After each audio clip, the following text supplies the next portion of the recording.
அன்பார்ந்த ஸ்ரீ குபேரன் டிவி நேயர்களுக்கு கிருஷ்ணன் ராஜகோபாலன் பணிவுடன் வணக்கங்களை தெரிவித்துக் கொள்கிறேன்.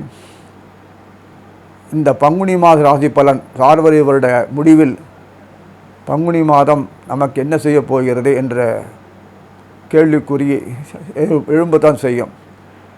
இந்த கிரகங்கள் சுறுசுறுப்புடன் ஒரு மாத கால அளவில் செல்லக்கூடிய கிரகங்கள் எல்லாம் சுறுசுறுப்பாக இந்த மாதத்தில் வேகமாக மீனத்திற்கு வந்து நமக்கு வேண்டியதுகளை தயாராக மேஷத்திற்கு செல்லக்கூடிய மாத அமைப்பு உண்டாக்கியிருக்கிறார் பகவான்.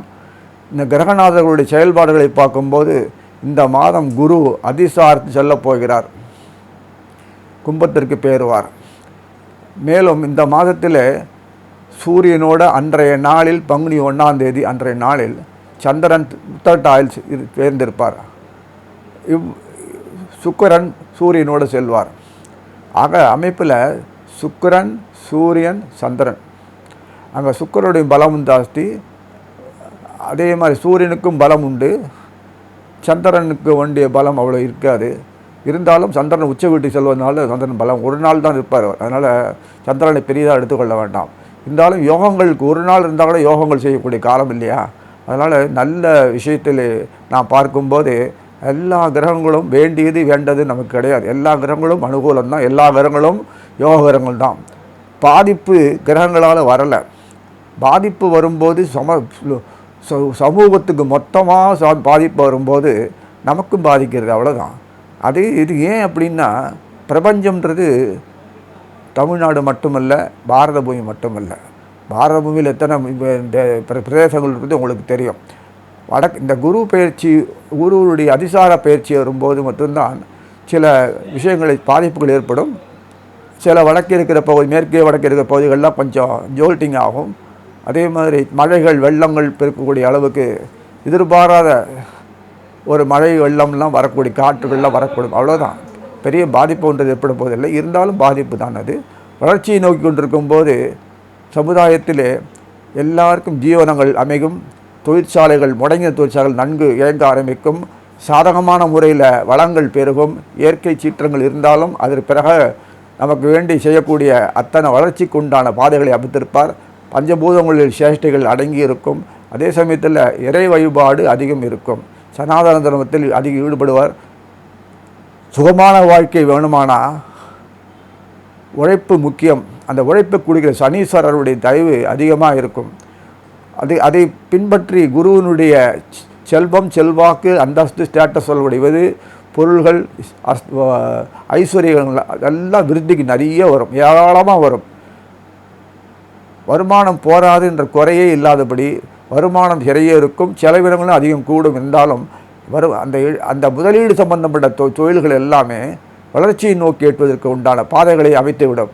இந்த அளவுக்கு சுறுசுறுப்பாக கிரகங்கள் இயங்கும்போது, அதனுடைய வேகத்தினுடைய நிலைப்பாட்டில் நம்ம இருக்கும்போது நம்மளும் கொஞ்சம் மெத்தனமாக இல்லாமல் சுறுசுறுப்பாக செயல்படக்கூடிய ஒரு சூழ்நிலை உண்டாகும். அதனால் உழைப்பு கூடும். அந்த உழைப்பு கூடக்கூடிய சமயத்தில் அது ஆதாயங்கள்லாம் நமக்கு இருக்கணும் இல்லையா? நிறைய இருக்கும். கடன் உபாதை முதல்ல இருக்காது. ரொட்டேஷனில் பணம் வந்துகிட்டே இருக்கும். அதை தான் வீட்டில் நல்லது பொல்லாதது எது வந்தாலும் நல்லது எல்லாமே வீட்டுக்கு வந்துட்டு இருக்கும். சுபிட்சங்கள் இருக்கும். நம்ம வீட்டில் நடக்கக்கூடிய ஒவ்வொரு விஷயமும் எதிர்பார்த்து காலத்தை கடத்த வேண்டாமே. அதாவது உரிய காலத்தில் நடக்கும். குழந்தைகளெல்லாம் நல்ல அறிவோடு சிந்தனையோடு செயலாற்றுவாங்க. அந்த அளவுக்கு அவங்களுக்கு ஞானம் கைகூடும். இவ்வளவும் இருக்கும்போது கலைகள் விருத்தியாகும். எவ்வளோ சந்தோஷமான ஒரு குறிப்பிட்ட குறுகிய காலத்திலே இதெல்லாம் வருதுன்னா, அப்போ இந்த கிரகங்களுடைய செயல்பாடை நீங்களே பார்த்துக்கலாம்.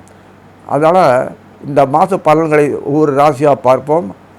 அன்பார்ந்த துளாராசினியர்களே, சுக்கிரனுடைய முழு ஆசியம் பெற்று இந்த காலகட்டத்திலலாம் நீங்கள் நல்லா அனுபவிப்பீங்க. இதுக்காரம் சோம்பிதோ முடங்கி போய் உட்கார்ந்தவங்கள்லாம் இந்த பயிற்சி இந்த சார்வரி எண்டில் கூடிய எல்லாமே ஒரு நிலைக்கு வந்துட்டாங்க. சுறுசுறுப்பு வந்துருச்சு. இனிமேல் எல்லாருக்கும் விழிப்புணர்வு வந்துருச்சு. அது மட்டும் இல்லை, இந்த மாதம் போன மாதம் என்ன இருந்திருக்கும், இந்த மாதம் இந்த பங்குனி மாதத்தில் பார்க்கும்போது கிரகநிலை அமைப்பு பார்க்கும்போது உங்கள் 4ஆம் வீட்டில் ஆஸ் யூஷுவலாக சனீஸ்வரர் குருவோடு இருக்கார் இல்லையா மகரத்தில். அந்த அவர் 6ஆம் வீடு அதிகாரி ஆச்சேம்மா. 6ஆம் வீடு முதலீடு ஸ்தானாதிபதி, ஞாபகம் வச்சுக்கோங்க. 3ஆம் வீடு முக்கியமானது. குருக்கு அந்த அளவுக்கு இல்லாட்டாலும் சாமர்த்தியமாக செய்வார், அவ்வளோதான். அதே மாதிரி அவரே 6ஆம் வீடு அதிகம் முதலீடு ஸ்தானம். அவருக்கு யாரோட இருக்கார்? 4ஆம் வீடு சொகஸ்தான சனீஸ்வரனோட கூட இருந்தார் இல்லையா. இன்னுமே 23ஆம் தேதி அதிசாரத்தில் மேற்கே பயிற்சி ஆவார், கும்பத்துக்கு போவார். அப்போ 5ஆம் வீடு சொல்லக்கூடிய அந்த கும்பத்துக்கு போவார். அதே சமயத்தில் சனீஸ்வரர் 4ஆம் இடத்துல இருப்பார். 4ஆம் வீடு எல்லாத்துக்கும் கலைகள், படிப்பு, உயர் படிப்பு, கலைகள், உங்களுடைய தாய் வழிவார்கள் என்ன சொல்லக்கூடிய அந்த இடத்துலலாம் வந்து நன்காகவே இருக்கும். உங்கள் பூர்வ புண்ணியத்தில் குரு போயிட்டார். அதனால் வந்து பூர்வ புண்ணியத்தில் குரு இருக்கான்னு நினைக்க வேணாம், அது கோல்சார் இருக்குது, புரியுங்களா? அதனால் பூர்வ புண்ணியத்து அதிகாரி குருவாக இருந்தாலும் கோல்சாரத்தில் குரு 5ஆம் வீட்டில் உட்காரலாம், தப்பில்லை. அதனால் வந்து வீணாக மனசு கவலைப்பட வேண்டாம். அந்த வீட்டில் 6ஆம் வீட்டில் எவ்வளோ அழகாக இருக்குது பாரு. 6ஆம் வீட்டில் 6ஆம் வீடு முதலீடு ஸ்தானம், மறைவு ஸ்தானம். அந்த விருத்திக்கு வரக்கூடிய அமைப்பு துளாராசியருக்கு நிறைய சந்தர்ப்பம் கொடுத்துருக்கான். அந்தாட்டி உங்களுடைய வெளி உலக திறமையெல்லாம் வெளி உலகத்துக்கு காமிக்கணும். உழைப்பு மட்டும் இல்லை, சாமர்த்தியமும் செயல்பாடு இருக்கணும். மற்றவங்களுக்கு அனுகூலமாக இருக்கிற அமைப்பெல்லாம் இருக்கணும். அதெல்லாம் கொடுத்து உங்களை கொண்டு வர்றார். உங்களை வாழ்க்கையில் உயர்த்தி நிற்க வைக்கிறார். ஏணிப்படியில் ஏற்றி உயர கொண்டு கோபுரத்தில் உயர நிற்க வைக்கிறார். அந்த அளவுக்கு அமைப்பு இந்த மாதம் இருக்குது. அதே மாதிரி இந்த மீனத்தில் சூரியனோட அன்றைய தினம் பங்குனி 1ஆம் தேதி சந்திரன் இருக்கார். சனீஸ்வரனுடைய காலில் நிற்கிறார் உத்திரட்டாதியில். அதே சமயத்தில் சுக்கராச்சாரியார் பயந்து வருவார், ஒரு ராசி அதிபதி. அவரே அட்டமாதிபதி ஆச்சு. அதை தான் விட்டுட்டாங்க. அது அட்டமாதிபதி நிறைய உங்களுக்கு விளக்கம் கொடுத்துருக்கேன், தேவையில்லை. அதனால் வந்து 6ஆம் வீடு அதிகாரி 8ஆம் வீடு அதிகாரி அங்கே சங்கமாகறாங்க. அஸ்ட்ராலஜி சயின்ஸில் 6ஆம் வீடு 8ஆம் வீடு தொடர்பு கொள்ளும்போது அது மறைமுக யோகம்னு சொல்கிறது. அது உச்சமாக வேற போயிட்டார். சூரியனும் பலமாக இருக்கார். அதே சமயத்தில் புதனும் அங்கே அவர் பின்னாடியே வந்து சுக்கிரன் பின்னாடியே வந்துடுவார் அவரும். இப்படி அமைப்பு இருக்கும்போது இதுவரைக்கும் முதலீட்டில் நீங்கள் ஏதோ வருமானத்தை பார்த்துருப்பீங்க. ஏதோ கலைத்தரலான்னா ஏதோ வருமானம், சிறு தொழிலானா ஏதோ வருமானம், துன்பமான கடன் உபாதை அப்படின்னு மனநிலையிலேருந்து வெளியில் வந்துடுங்க. நான் உங்களுக்கு தைரியம் வந்துடும். இனிமே துணிச்சில் வந்து ஒரு தன்னம்பிக்கை வர ஆரம்பிச்சிடும் வாழ்க்கையில். இந்த களத்திரம் சொல்லக்கூடிய செவ்வாயானவர் 8ஆம் வீட்டில் உட்காந்துருக்காரு. செவ்வாய் அப்படின்னு நினைக்காதீங்க. கூடயே ராகு இருக்கான். ராகு கேதுக்கள் சுக்கராச்சாரியருக்கு எந்த அளவுக்கு உறவு கொடுக்குன்றது உங்களுக்கு தெரியும். அதனால் பயப்பட தேவையில்லை. அவர் தயவில் தான் செவ்வாய் இருக்கார். அதே சமயத்தில் செவ்வாய் மாத பிற்பகுதியில், பங்குனி மாத பிற்பகுதியில் மிதுனத்துக்கு போயிடுவார். அதே சமயத்தில் அந்த இருந்த புதனும் சுக்கரனும் ஒரு பிரிவுவராக மேஷத்துக்கு வந்துடுவாங்க. கவலைப்பட தேவையில்லை உங்களுக்கு. சுக்கராச்சாரியர் உங்களுக்கு அங்கேயே வந்துட்டார். மேஷத்தில் இருக்கிற புதனும் மிதுனத்தில் இருக்கிற செவ்வாயும் உத்தரக்குள்ள ராசி பருவத்தில் பண்ணிப்பாங்க. இப்படியெல்லாம் ஒரு அமைப்பு இருக்குது. பின்னாடி செவ்வாய் மிதுனத்துக்கு போனதுனால செவ்வாய் அவங்களுக்கு ராசி பருவத்தில் பண்ணதுனால உங்களுக்கு இன்னும் கூட அனுகூலமாக இருக்கும். ஆக மொத்தம் உங்களை கூடையே ஊக்கப்படுத்தி, செயல்படுத்தி, துரிதப்படுத்தி, முதலும் போட்டு, வருமானத்தையும் கொடுத்து, மார்க்கெட்டையும் கொடுத்து, சந்தையும் கொடுத்து, வழிமுறையும் கொடுத்து, இத்தனை வழி பண்ணுற இந்த மாதத்தில். அதனால் நீங்கள் குடும்பத்திலையும் வெளியிலையும் சரி, பொது புழக்கத்திலையும் சரி, உங்களுக்கு கடன் உபாதை இருக்காது. ரொட்டேஷன் நிறைய பணம் வரும், விருத்திக்கு வரும். வீடு வாசல்லாம் வாங்கலாம், தனக்குன்னு தொழிலாக வச்சுக்கலாம். சிறு முதலீடுகள் நல்லா வியாபாரம் கொடுக்கும். எல்லா விதத்துலையும் அனுகூலமாக இருக்கும். கலைத்தொழில் பொறுத்தவரை நன்னாவே இருக்கும் உங்களுக்கு. எல்லாம் எல்லா கலைஞர்களும் இது வரைக்கும் பேர் தெரியாத நிறைய இருந்த அத்தனை கலைஞர்களும் இனிமேல் உலகத்துக்கு அறிமுகப்படுத்துவாங்க. அந்த அளவுக்கு படுத்தப்படுவாங்க. அவ்வளவு அளவுக்கு உங்களுடைய புகழும் பெருமையும் கொடுக்கக்கூடிய அளவுக்கு இந்த மாதம் நிறையவே இருக்குது. அதனால் நீங்கள் குரு அதிசார பேச்சு பெறாரு, எதுக்கே அவர் வந்து கெடுபலன் பண்ணுவார் நினைக்க வேண்டாம். அதனால் எல்லா விதத்துலையும் ஏற்றமான அமைப்பு தான் இருக்குது.